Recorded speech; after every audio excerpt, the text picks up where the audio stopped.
پاک کے ناظرہ کلام کا حفظ کا موجود ہے، حفظ کی سند، وہ سند الحمدللہ حضرت نے ہمیں عطا کی اور ہم نے ان کو اعزاز سے بھی نوازا۔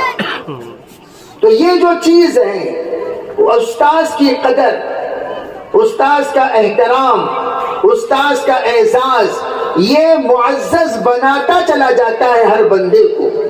ماشاءاللہ یہاں کے بچوں کا یہ اعزاز والا عمل خود ان کے با ادب اور با نصیب ہونے کی علامت ہے، اور ان بچوں کے بہت ہی بہترین تقدیر والے ہونے کی علامت ہے، اور یہ بھی علامت ہے کہ ان کا مستقبل بہتر سے بہتر، نور سے پر نور ہوتا چلا جائے گا انشاءاللہ۔ اور والدین بھی ماشاءاللہ اپنے بچوں کی اچھی تربیت کیے ہیں، ورنہ بچوں کے اندر یہ احساس صرف مکتب ہی سے پیدا نہیں ہو جاتا۔ ابو یا والدہ ارے بھی تمہارے حضرت کو کچھ دو، حضرت کو کچھ دو، کچھ نہ کچھ وہ ترغیب دیتے ہیں، ترتیب بناتے ہیں۔ بچوں کے مطالبے پر انہوں نے دلایا، انہوں نے پیسہ خرچ کیا، یہ بھی قابل ستائش بات ہے۔ ماشاءاللہ بچے لا کر حضرت کا اعزاز کیا۔ اللہ تعالیٰ یہ جو بات میں نے دیکھی، اس لیے کہ اب سلسلے بیان شروع ہو رہا ہے، 10 تاریخ تک روزانہ 2-3 پروگرام ہوتے رہیں گے انشاءاللہ۔ اللہ کرے عافیت سے اللہ پروگرامات پورا کروائے۔ اب ہم یہ مثال ہر جلسے میں بیان کریں گے، یوں ہی نہیں چھوڑتے کہ بھی کوئی بات، اس لیے کہا جاتا ہے دیکھنے والے تم ہو، سننے والے یہ ہیں۔ کچھ لوگ وہ ہوتے ہیں جو گھومتے رہتے ہیں، تو وہ لوگ جہاں بھی جاتے وہ بتائیں گے بھئی تم لوگوں نے اپنے استاد کا کیا احساس کیا، کمیٹی والوں نے استاد کا کیا احساس کیا۔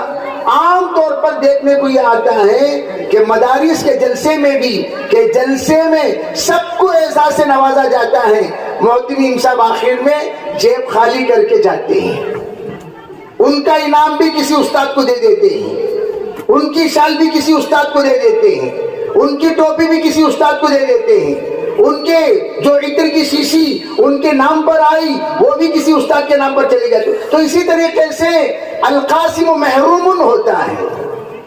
تو الغرض بہرحال یہ بہت اچھی بات ہے۔ دوسری بات، ماشاءاللہ آپ حضرات کا طلب، آپ حضرات کا طلب واقعتاً قابل دید ہے کہ آپ حضرات بہت ہی زیادہ طلب کے ساتھ یہاں کچھ سننے کے لیے جب بیٹھے ہوئے ہیں، تو آپ حضرات کے اس طلب پر امید ہے کہ اللہ تعالیٰ کچھ خیر کی باتیں ہماری زبان سے نکلوا دے۔ اس لیے دیکھو یہ تمام خوبیاں آپ کے اندر موجود ہیں۔ خوبیوں کو صرف محدود رکھنا کمال نہیں ہے، خوبیوں کو آگے بڑھانا ایمان والے کی شان ہے، ایمان والے کی خوبی ہے، ایمان والے کی خصوصیت ہے، ایمان والے کی صفت ہے۔ ایمان والا اپنے اندر کی خوبیوں کو منتقل کرتا ہے۔ تو آپ کے اندر جب یہ خوبیاں موجود ہیں، ماشاءاللہ آپ نے اپنے مکتب کو بہتر سے بہترین بنانے کی کوشش کی۔ 80-85 طلبہ 100 کے قریب جب اس مکتب میں پڑھتے ہیں، ہم اس خوبی کو پورے محلے کے بچوں میں بانٹنا چاہیے۔ کوئی محلے کا بچہ اس مکتب سے محروم نہ رہے، کوئی محلے کا بچہ اس مکتب سے محروم نہ رہے۔ اس طرح ہماری کوشش۔ دیکھو میرے عزیز بھائیوں، اس وقت پوری دنیا مسلمانوں کے مستقبل کو تباہ کرنے کے چکر میں ہے۔ پوری دنیا میں آپ اٹھا کر دیکھ لیں، کوئی بھی پیغام سن لو، مشرق و مغرب و شمال و جنوب سے آنے والے اخبارات مسلمانوں کی ہمت کو پست کرنے والے، نظروں کو جھکانے والے، دماغ کو مکمل طور پر متفکر بنانے والے، حوصلوں کو نیست و نابود کرنے والے، باتوں میں کمزوری پیدا کرنے والے، اور اپنے مستقبل کو بھیانک اور خوفناک بنانے والے اخبار ہم سنتے ہیں۔ لیکن یاد رکھنا، قرآن جب تک ہمارے ساتھ ہے، اللہ کی معیت جب تک ہمارے ساتھ ہے، علماء کی رہبری جب تک ہمارے ساتھ ہے، جب تک اللہ ہمارے تمام اکابروں کی سرپرستی ہمارے سر پر باقی رکھے گا، یاد رکھو جب تک تابع داری کے ساتھ چلو گے کوئی بھی بال بھی بنگا نہیں کر سکتا۔ اس کے لیے آپ کے حوصلہ کی ضرورت ضرورت ہے، آپ کے اندر اتحاد کی ضرورت ہے، آپ کے اندر اتفاق کی ضرورت ہے، آپ کے اندر اپنے مستقبل کے بارے میں متفکر ہونے کی ضرورت ہے۔ اس کے لیے کرنا کیا چاہیے؟ اس وقت ہمارے اکابر کی سب سے زیادہ ذہن میں جو بات چل رہی ہے وہ یہی، آنے والا زمانہ، آنے والا الیکشن، آنے والا جو کچھ بھی ہمارے حالات ہیں اس کے بارے میں ابھی سے فکر مند ہو جاؤ۔ ہمارا نام ہرگز ہرگز فہرست سے نہ نکلے۔ دیکھو ہمارے مکاتب آج نہیں تو کل عروج پر آ سکتے ہیں، مدارس بہتر سے بہترین بن سکتے ہیں، مساجد افضل سے افضل اور خوشنما سے خوشنما تعمیر ہو سکتی ہے، اور تمام دین کا کام سب کچھ ہم کر سکتے ہیں اس وقت جب ہم رہیں گے، جب ہم رہیں گے، جب ہماری رہے گی، جب ہم رہیں گے، جب ہمارا مرتبہ رہے گا۔ جب ہم ہی نہیں رہیں گے، ہماری مسجد رہ کر کیا فائدہ، ہمارے مکاتب رہ کر کیا فائدہ، ہمارے مدارس رہ کر کیا فائدہ۔ اس کے لیے سب سے زیادہ اس وقت ہمارے اسلاف کی فکر یہ ہے، سب سے پہلے مسلمان بحیثیت ہندوستانی ہونے کے اپنے آپ کو مستند بنائے، فکر مند کرے، فکر مند ہو کر اپنی دستاویزات، اپنے ڈاکومنٹس، اپنے کاغذات، اپنے پیپر، اپنے آئی ڈی کارڈ، اپنے آدھار کارڈ، ان سب میں جو الگ الگ انشیلس ہیں جس کی وجہ سے یہ سب کے سب کرے، ووٹر لسٹ میں جن کا نام نہیں ہے چڑھائیں۔ 70 لاکھ لوگوں کا نام یہ ایک سٹیٹ میں نکال دیا گیا۔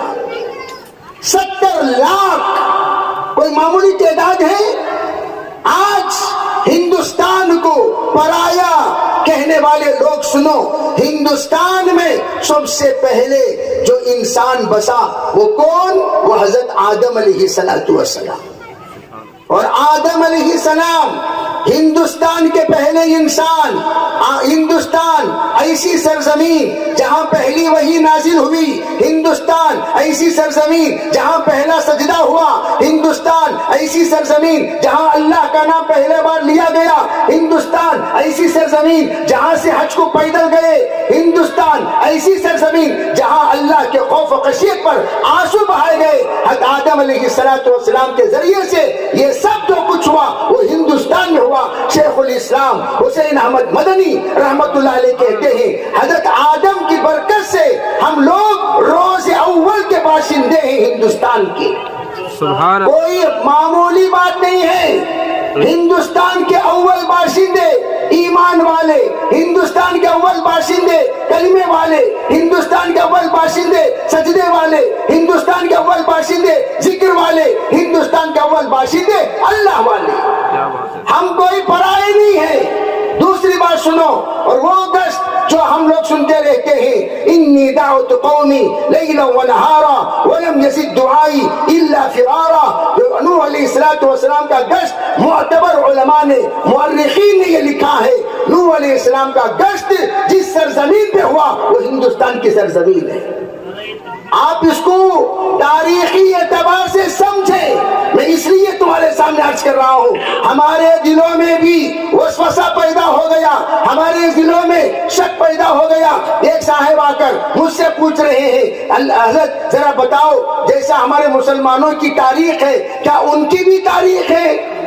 ان کی بھی تاریخ ہے، نام لینا میں مناسب نہیں سمجھتا، کیا ان کی بھی تاریخ ہے؟ میں نے کہا ہم لوگوں کی تاریخ ہے، حضرت آدم سے لے کر حضور تک الحمدللہ ثم الحمدللہ، پوری دنیا میں حضرت آدم کی نشانی ہم بتا سکتے ہیں، نوح کی نشانی ہم بتا سکتے ہیں، یونس کی نشانی ہم بتا سکتے ہیں، موسیٰ کی نشانی ہم بتا سکتے ہیں، عیسیٰ کی نشانی ہم بتا سکتے ہیں، ابراہیم کی نشانی ہم بتا سکتے ہیں، لوط علیہ السلام کی نشانی ہم بتا سکتے ہیں، حضرت نبی اکرم صلی اللہ علیہ وسلم کی نشانی ہم بتا سکتے ہیں۔ جتنے انبیاء دنیا میں تشریف لائے سب کی کوئی نہ کوئی نشانی آج بھی موجود ہے، لیکن ان کی ایک بھی نشانی پوری کائنات میں ایک بھی جگہ موجود نہیں ہے۔ لیکن آج کریٹڈ ایک ہے دو چیزیں، ایک ہے کریٹر کا مذہب، ایک ہے کریٹڈ مذہب۔ کریٹر کا مذہب صرف ہمارا ہے، ہم ہم اس بات کو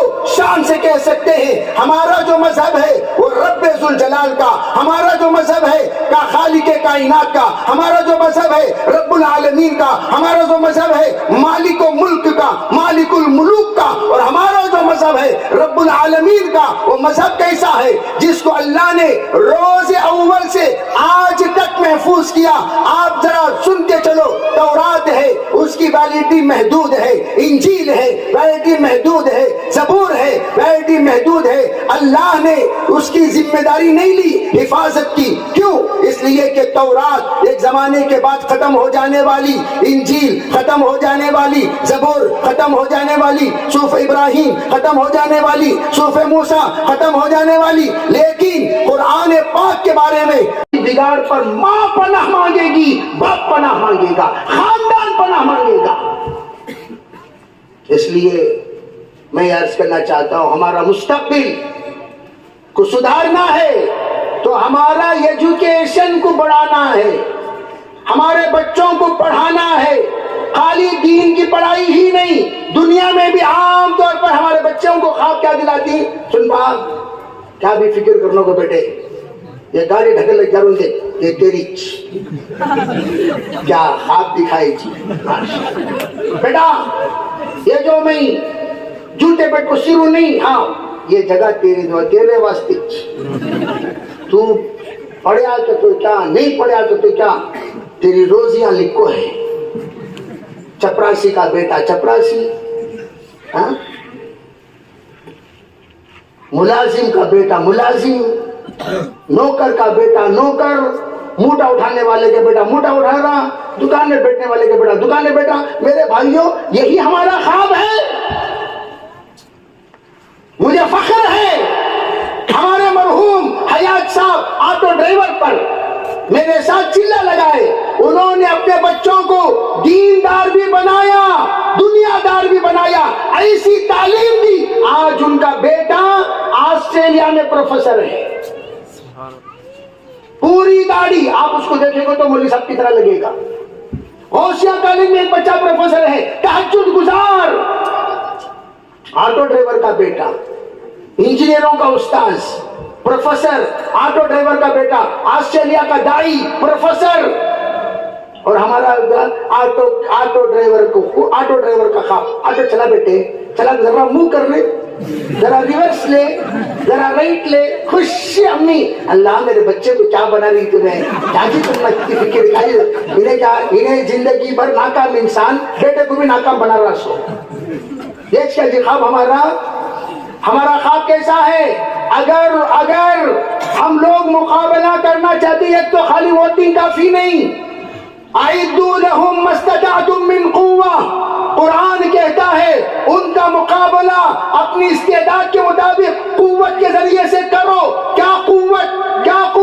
سرکار دو عالم صلی اللہ علیہ وسلم نے اقرا کے ذریعے سے یہ سمجھا دیا، اقرا وربک الاکرم الذی علم بالقلم علم الانسان ما لم یعلم، فرمایا دیکھو صرف اورل پڑھائی، ایل کے G, U K G, first standard, second standard oral پڑھائی ہے، اس حد تک تم محدود نہ رکھو اپنے بچوں کو۔ اقرا وربک الاکرم، پڑھو پڑھاؤ، آپ کا پروردگار بڑا قریب ہے، الذی علم بالقلم، جو قلم کے ذریعے سے سکھانا شروع کرے گا، تمہارا بچہ سبق سنے گا، لکھے گا، ہوم ورک کرے گا، پڑھتا رہے گا، لکھتے لکھتے، پڑھتے پڑھتے، اور ایگزام لکھتے لکھتے پھر کیا ہوگا؟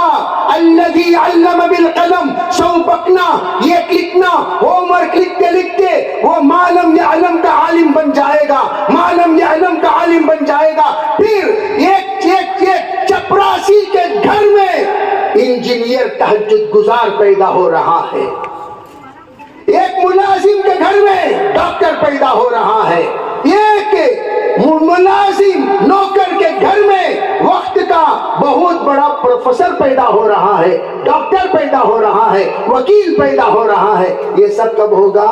جب ہم پڑھائی کی طرف توجہ دیں گے۔ ہمارے بچوں کو ہم ابھی سے تجھے تو ڈاکٹر بننا ہے، تجھے تو انجینئر بنا. اور ہم لوگ عام طور پر کیا سوچتے ہیں, گورنمنٹ اسکول میں پیسہ چاہیے مولانا پڑھانے کے لیے, پیسوں کی کوئی ضرورت نہیں. پیسے والوں سے زیادہ وہ بچے پڑھ رہے ہیں جو گورنمنٹ پہ فری پڑھ رہے ہیں. الحمدللہ جس وقت بیلگام گیا گورنمنٹ اسکول میں انڈیپینڈنس ڈے, ریپبلک ڈے کے موقع پر, تو وہاں پر ایک تصویر لگی ہوئی تھی, وہاں پر فوٹو لگائے ہوئے تھے. انہوں نے کہا مولانا یہ جو بچے نظر آ رہے ہیں یہ پورے بچے ہمارے اسکول کے بچے آج ہندوستان کے بڑے بڑے پوسٹوں پر ہیں. پڑھے کہاں؟ گورنمنٹ اسکول میں. چنانچہ پورے ابوالکلام جو پڑھے ہیں کون سے اسکول میں پڑھے؟ گورنمنٹ اسکول میں پڑھے. جتنے بڑے بڑے لوگ پڑھے ہیں کون سے اسکول میں پڑھے؟ تاریخ اٹھا کر پڑھو, وقت کا دامن کم ہے, گورنمنٹ میں پڑھے. پیسوں کا ضرورت نہیں ہے پڑھائی کے لیے. جذبات, خواہشات, ضد, مجھے کچھ بننا ہے, تب جا کر ادھر اگر ڈاکٹر کھڑے گا ادھر ڈاکٹر کھڑے گا, ادھر اگر جج کھڑے گا ہمارا بھی جج کھڑے گا, ادھر وکیل کھڑے گا ہمارا وکیل کھڑے گا, اگر ادھر IAS آفیسر کھڑے گا ہمارا IAS آفیسر کھڑے گا, اگر ادھر IPS کھڑے گا ہمارا IPS کھڑے گا. ورنہ آج کا حال کیا ہے؟ ادھر IPS ہے, ہمارا یہاں کمپاؤنڈر ہے. ادھر ڈاکٹر, ادھر کمپاؤنڈر, ادھر IPS, ادھر بروکر, ادھر جج, ادھر گمستہ, ادھر بڑے لائر اور یہاں پر مجرم. لا حول ولا قوة. یہ شان ہے ہماری. ارے ہم کیا تھے اور کیا بن گئے. آج نیت کرو قرآن پاک کے ذریعے سے بچوں کے اخلاق, معاشرہ, معاملہ اور ان کی دین کی تحفظ کے ساتھ ساتھ انشاءاللہ بہتر سے بہترین تعلیم دے کر ہمارے بچوں کا مستقبل ایسا بنائیں گے, ایسا بنائیں گے, ایسا بنائیں گے. یہ مسجد وکیلوں کی مسجد, یہ مسجد ڈاکٹروں کی مسجد, یہ مسجد پروفیسروں کی مسجد. کیا بات ہے, یہ آ کر پورے پروفیسران حصوں, یہ مسجد پورے پروفیسروں کی مسجد وار جماعت, پروفیسروں کے خانخواہ, پروفیسروں کا مکتب, پروفیسروں کا مدرسہ. پروفیسر یہاں پر درس حدیث میں بیٹھتے ہیں, پروفیسر یہاں پر ماشاءاللہ وانیم باڑی میں ڈاکٹرز کے لیے ماں باقاعدہ درس تفسیر ہے, انجینئرز کے لیے درس حدیث ہے. اسی طرح نیت کرو انشاءاللہ یہ جو کیا نام گاؤں کا, نیلور کو, اللہ اکبر, نلور بنائیں گے انشاءاللہ. ارے بے کرو گے کیا انشاءاللہ میں دمش میں ہے نا, انشاءاللہ میں یہ انشاءاللہ سب بے دم انشاءاللہ رے کرو گے. کون کون کریں گے ذرا ہاتھ اٹھاؤ دیکھیں گے. جو ہاتھ اٹھائے گا نسلیں آگے بڑھیں گی, جو سستی کرے گا نسلیں مستی کرے گی. اللہ بے انتہا ہمارے نسلوں کو قبول فرمائے. وآخر دعوانا الحمدللہ رب العالمین.